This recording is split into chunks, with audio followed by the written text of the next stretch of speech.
Then George Wiley was the kind of moving spirit of CORE.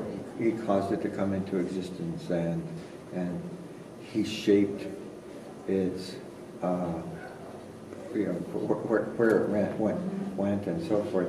Now he was a professor, young professor of chemistry, Syracuse University. Now the oral history people and the speech, what's his name?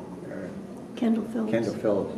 Yeah. They did a project on George Wiley, so I got a lot of information about George Wiley. And so he came from Providence, Rhode Island, and I think he did his degree at Berkeley, either that or he had a postdoc at Berkeley.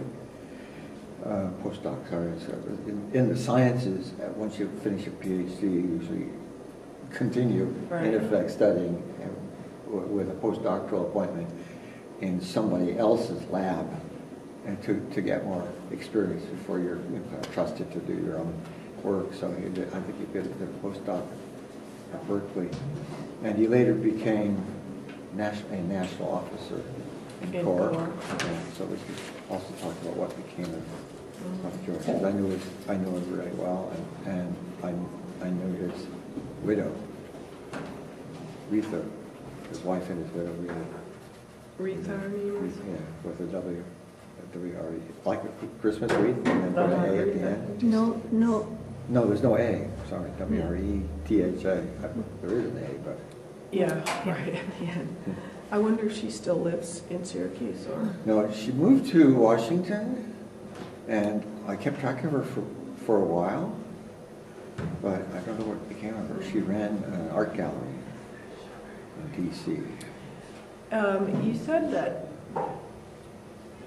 that George Wiley was the kind of moving spirit. Do you know when CORE actually started in Syracuse? I don't know. It must have been only a year or so before. Yeah, I would guess not too long earlier.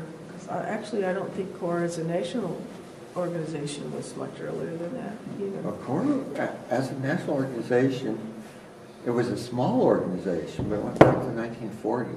Did it? It was, oh, thank you so much.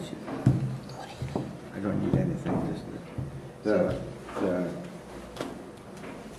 it was made up of people who came out of the trade union movement and wanted to apply trade union methods to civil rights, meaning sit-ins and picketing and that sort of thing.